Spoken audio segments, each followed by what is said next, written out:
This is the Own It Show, where we tell stories of how everyday people made ownership theirs to create extraordinary success. Hello, welcome to another episode of the Own It Show. I am here with a really exciting guest that we have today. She's a professional speaker, a best-selling author of Adaptable, host of her very own podcast called The Alexa Rose Show, and CEO of her company, Women Empower X. So happy to invite you, Alexa Rose Carlin, to the show today. Thanks for having me. Yeah, absolutely. So I'd love if you could tell us a little bit about your story. I mean, it's clear that you're somebody who really lives in alignment with your passion, and you've taken the time to curate and figure out what it is that makes you happy and to really live that every single day. So can you share with our listeners your journey to get there? Because I'm sure it was not an easy one. Oh yeah, definitely not easy. I mean, I've been an entrepreneur since I'm 17 years old. I always had this mission to really make a difference in one person's life a day, or at least one person's life a day, because I saw the power at a young age of the individual and how, I may not be able to make a massive impact, and kind of thinking about that seems overwhelming and it causes inaction. And so I was like, if I could just make a difference in one person's life a day, how much change can I create? And I discovered at a young age that I fell in love with entrepreneurship and saw that entrepreneurship would be my vehicle to fulfill that mission.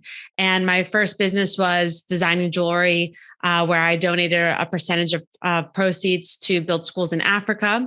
And then I saw going into college, growing this business, that the main thing that was holding me back from really fulfilling my potential and growing this was a lack of confidence.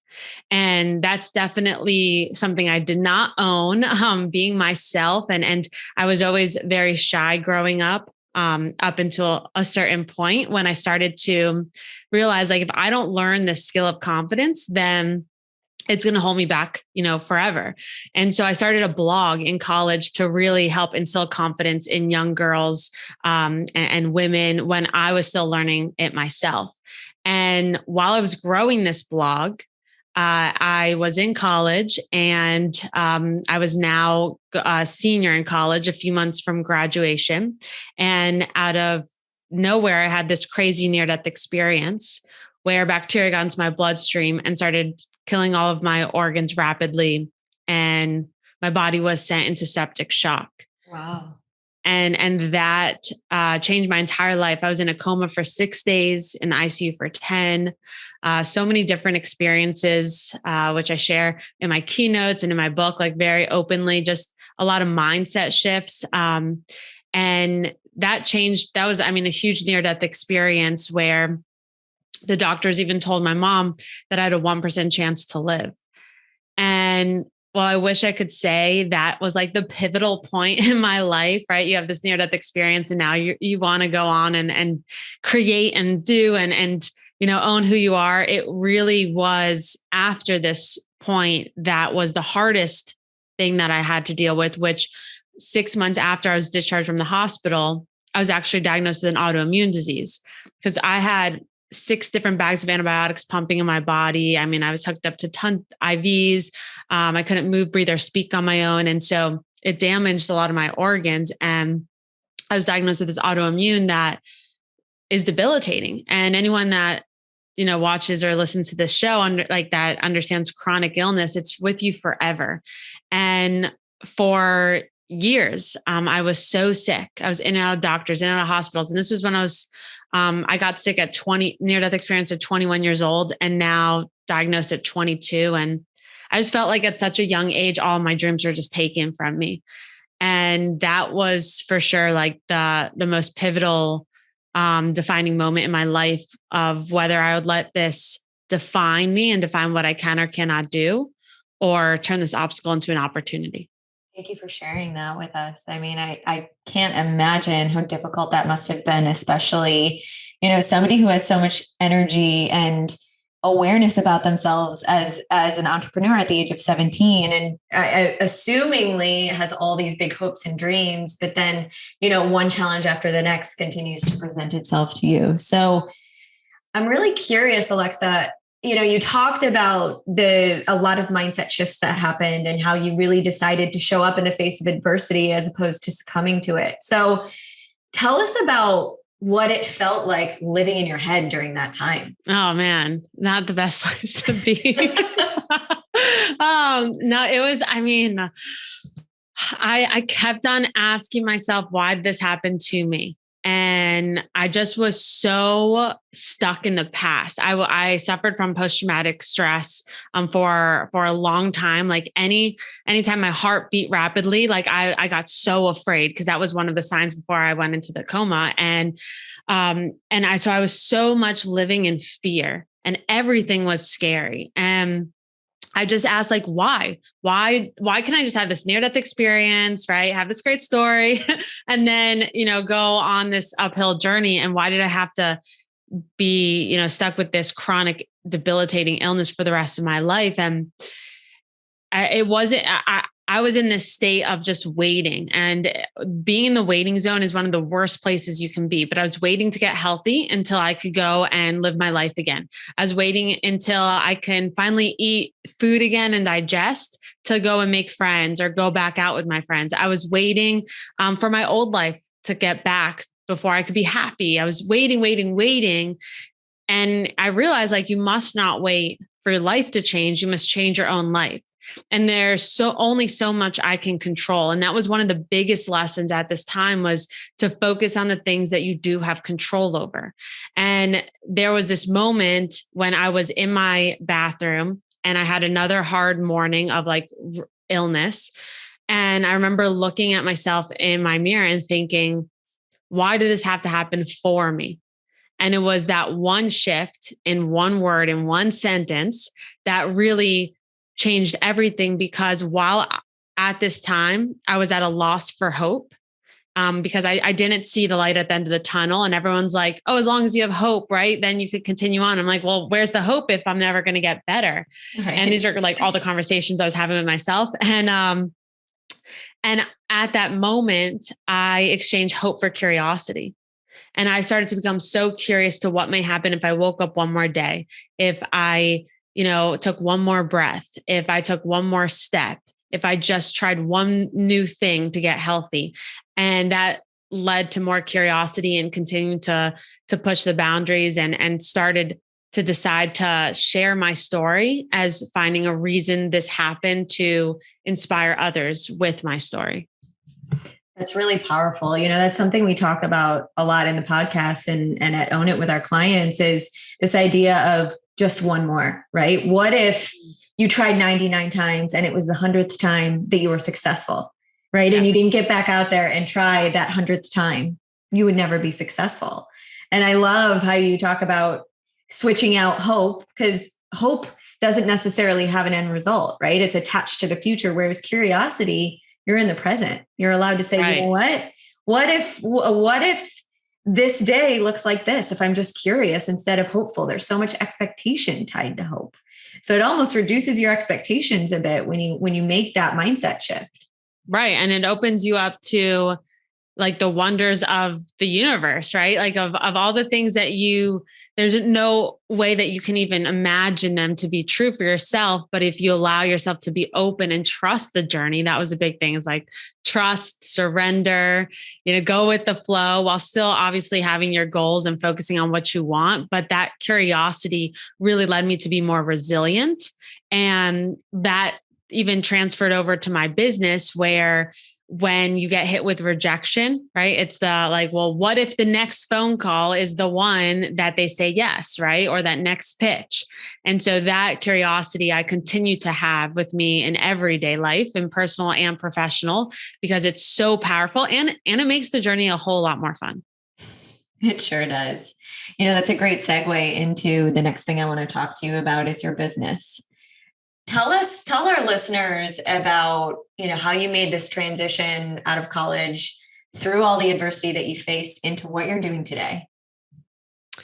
So, it was a very interesting journey, because like I said, I was an entrepreneur since I was young. So I always thought like what I was doing at that time would be my like career forever. And I thought that this blog, which was very focused in the fashion industry, at first, because I was really passionate, I thought I would work in the fashion industry. I thought that was going to be it. But after this whole near-death experience and everything that transpired, I felt like there was a bigger calling, a bigger purpose for me. And so when I decided that I wanted to share my story vulnerably and authentically, I started pitching myself to different organizations anytime I was healthy. When I wasn't healthy, I went on social media and I started growing a following through live streaming.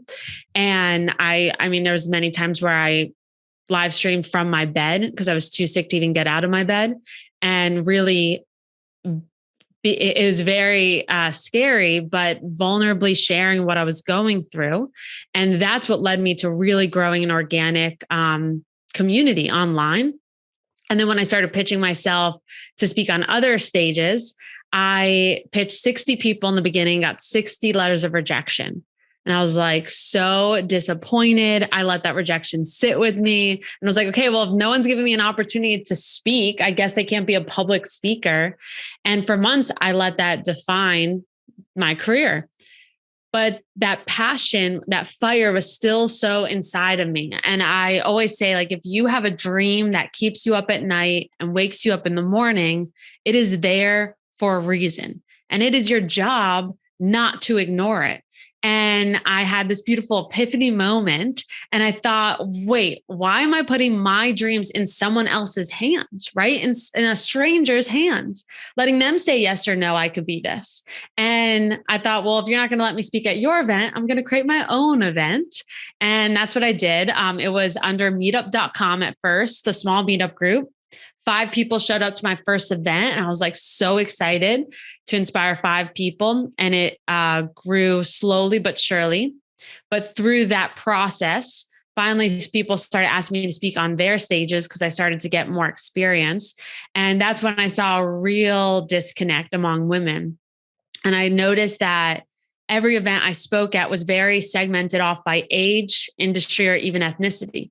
And while those groups are important, I just thought, how much change can we create if we connect and collaborate with diverse women of different ages, backgrounds, industries? And that's what led to this idea of Women in Power X, and really the need myself to connect with my online community in a setting that was very much around collaboration over competition and around connection over just like exchanging business cards. There's so much energy and power that comes from being able to show up in a collaborative way as opposed to a competitive way. And I know, coming from the fashion world, the corporate world myself, I've seen it again and again, particularly with women. But, once you make this transition, and it's something that I love about entrepreneurs and female entrepreneurs specifically, is how we build one another up and how we collaborate. And it's amazing that you've been able to create a culture that does exactly that.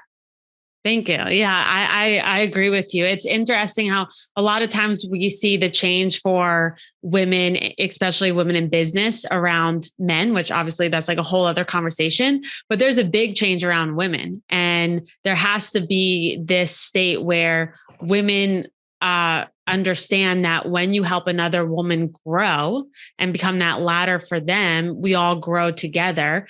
And her success does not mean that you aren't as successful, right? There's enough room for all of us. I mean, just look at every industry. There's so many female actresses. There's so many musicians. There's so many podcasters. There's so many best-selling authors, and they're all successful because when you add who you are and what you do, you're always going to rise above the noise, and you're always going to attract a different audience, or maybe the same audience. Because again, people read more than one book, people listen to more than one podcast, people watch more than one movie. And so it's really this just breaking down this limiting belief that you can't be that successful if someone else is already doing what you aspire to do. I can hear your energy and passion as you talk about that. So thank you for sharing that with us and with the world. Thanks. Yeah, definitely passionate about it. One of the things I want to go back to is the idea of vulnerability that you talked about. I think, a lot of people today are afraid to be vulnerable because I think oftentimes, and I was even guilty of this myself at one point, is we tend to see vulnerability as weakness. Mm-hmm. But you said it, right? When you shared who you truly were with the world gave back to you in a really, really powerful way. What are your thoughts on that?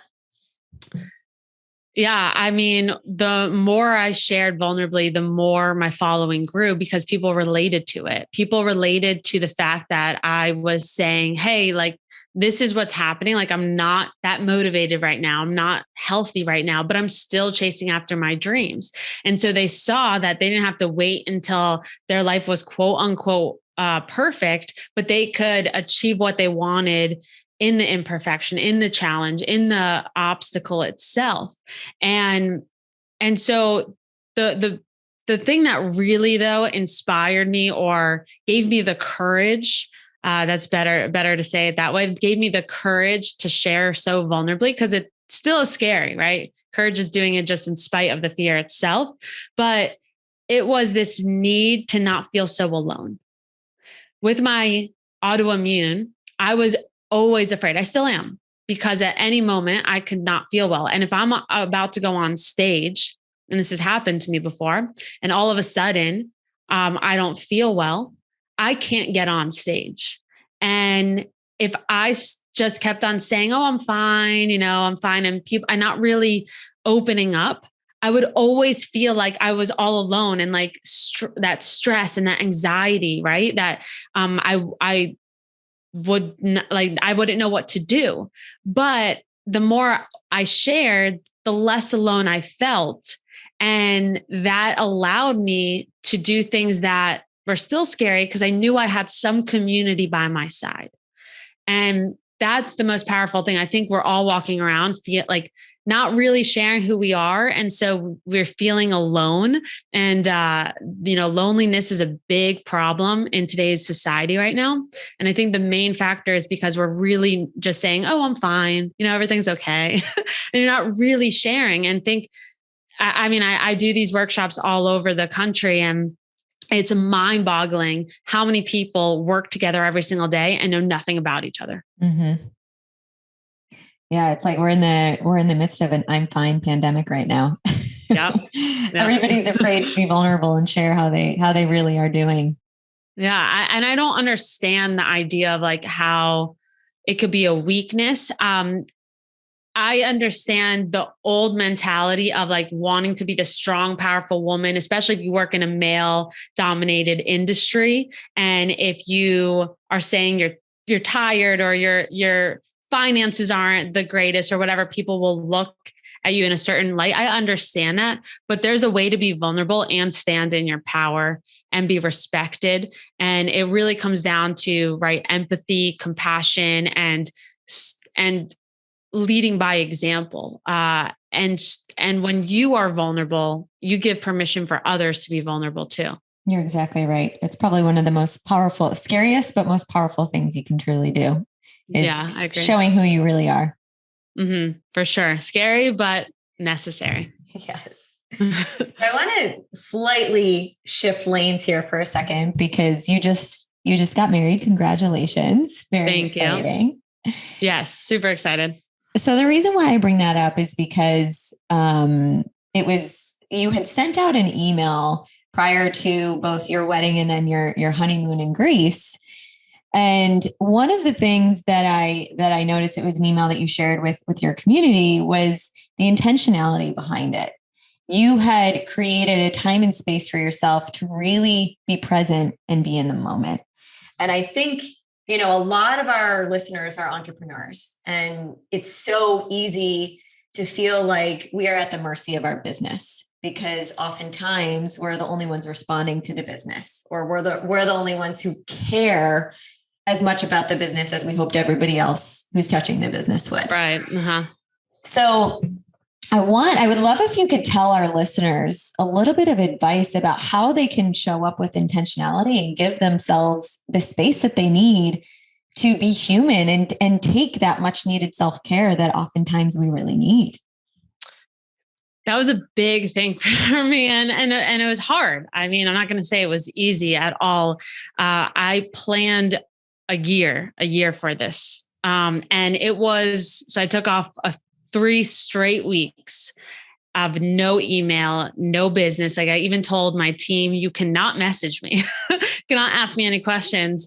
And that was my first break since since 17 years old, because even every vacation, I'm like thinking about ideas and everything. And I said, like, I really want to be in a mindset of just love, family, my personal life, which is very mingled with my professional life, especially, as a personal brand and all that. But so there was a lot of intention that went to it, like for a year. And my biggest advice is, if you know that you want to really be present for something or just take off certain amount of time, you have to create a plan of action for it. It can't just like happen. So that plan of action was finding a main assistant outside of like the other different people on my team, right? I have agents, managers, but I needed a main assistant who would basically like respond to my community, social media, handle everything, as well as all the inbounds, to be my voice when I was away. So that was my first step. And then I had to have time to train her. And then I set up, FAQ document of any questions that may come in. I set up, SOPs, standard operating procedures. But all of this, it sounds like a lot, but really, like, you can set all these systems up if you don't have them already in your business as you're running your business. So as I responded to an email that I know is a frequently asked question, I just added it to the document. So it wasn't, I didn't have to like stop and take hours to create this. Or for the SOPs, if I knew that there was something that I was doing that I would want to delegate, I would record myself doing it, like screen recording. And every computer has that. So I just started to do these in the process of work to get my team prepared for when I was away. And then the one other thing I did was I actually took off a week before my wedding. So my wedding was on a Sunday, and I took off that Friday, like the week prior, because I knew myself, like I needed at least 5 to 7 days to just like get out of the work mindset. So that was another thing, because then once I was out of it, then my wedding happened and I was like fully present, not thinking about work. And then I went on my honeymoon and I was definitely, completely present and off the grid. So there was a lot of planning that went into it, but also keep in mind, this is where vulnerability comes into play, where I told, and communication, I told my audience what was happening.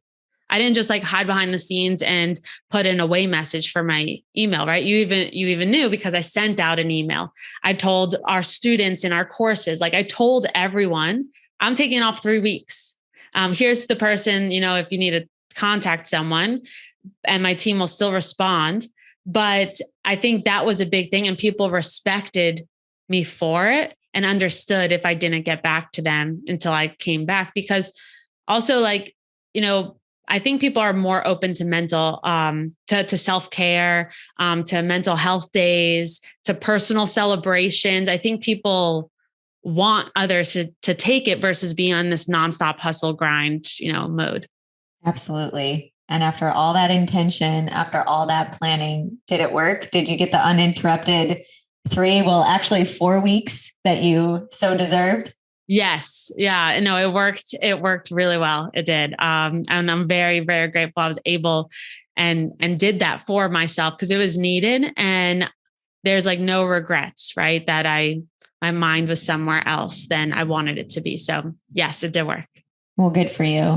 And if you guys are listening, make sure that the next time you have a big event, just prepare for it. Exactly like Alexa said, it takes planning, it takes thought, and most importantly, it takes intention as well. But it can and should be done. Yes. And trust that everything, will be, ready for you when you come back. That's the thing. Like what I realized, and I thought this was not the case. Like if I stop posting on social for 3 weeks or a month, like, oh my gosh, what's going to happen? And guess what? Nothing changed, right? Like my followers, my community is still there. And that's key as well. And you probably even gained some new followers through the process as well. Yes. Yeah. I got a lot of positive responses to that email saying like, thank you. I've been wanting to take a break. I feel like I can't, like, this is a good reminder. And so again, just like open communication is a big thing. Good. So I want to come full circle and talk about the idea that you were referring to when it comes to, or at least how I understood it, the ups and downs of life. When you were 17 years old, you were on a high, you thought you had figured out what your career was, but then you're hit with struggle after struggle. You know, you're in a coma for days on end. And then 6 months after that, you get hit with an autoimmune disease, both of which I'm sure were extremely unexpected. And I'm sure you could list off a laundry list of ups and downs that have happened throughout your life since then, whether they're personal or business related. So my question to you and what our listeners always really love to hear about is what is your advice to be able to manage through the ups and downs of life? Because we know that they're going to happen. We know that it's ingrained in life, but how do you deal with it? Good question. So yeah, there's been a lot of ups and a lot of downs, and some of the downs lasted years. I mean, one last 7 years was a full down. I mean, of course, little spurts of moments, but it was a very dark time and hard time. And like really the best way that I was able to get through that is with my family by my side. I think community, and I've talked about this before, like community is so important, whether it's blood related family or the family you create yourself, finding, or, a therapist or whomever, right? Finding support during those times. Just for someone to even listen to you or just sit next to you. Like it meant the whole world to me when my mom would just watch a movie with me. So I wasn't alone because I couldn't leave the house. Right. And so just having her right next to me, she didn't have to say anything. She didn't have to like give me advice or say, it's going to get better or have a different mindset. Like it was just being there. And so finding those people in your life or being one of those people to someone else, being there for someone was really helpful during those hard times. Knowing that the second thing is knowing that with every tunnel of darkness, we're always searching for the light at the end. And this is like the beginning quote in my book, Adaptable, is that for a long time, I was searching for the light at the end of the tunnel until I realized that the light was within me all along. And that's a key thing. So anytime I'm in that, roller coaster and I'm at the down part of this roller coaster, I look within and remember that the light is there. It's always there. And right now, there's all these obstacles and challenges that I'm facing. But if I don't give up, right, and I continue to be curious of staying resilient of what may happen if I don't give up, there is like light that will shine again. There is hope that is rediscovered when you don't give up. And then when it comes to really the business side of things, there's so many ups and downs, and sometimes your personal life could be great and then your business is not doing the greatest. And you're like, why can't everything just be great? Right. So your mindset is better. Cause I know one affects the other, especially when you're so passionate. And a chapter in my book is called Plan Q. And it's basically showing like when I went from when I started my first business to now, like how many different plans I've actually pursued and it hasn't worked out, or I've had to pivot, or it led to something else. And I went through like plan A, plan B, plan C, and I'm on plan Q right now. And reminding myself that you are ever evolving. Your dreams are ever evolving. And sometimes what you thought was the path may not be the path, but that's okay, right? If you just have to, find another path, but you're still, going forward. And every step that I took, even when it seemed like a failure, led me to where I'm at today. And that's the same I believe, for every single person. So even a good exercise to do is to write out like what plan you're on. Basically, like plan A, I started a jewelry business, like hand making bracelets when I was in elementary school. Plan B was this, right? Plan C. And you'll see how they really all connect. And guess what? Like you could just restart the alphabet. Like everyone's so focused on plan A and plan B, but like you can just keep on going. There's no rules. And that's the other thing that really helps me. And probably once you get to plan Q or later, it makes the end result that much better because you've gone through all these iterations to get you even closer to where you're meant to be.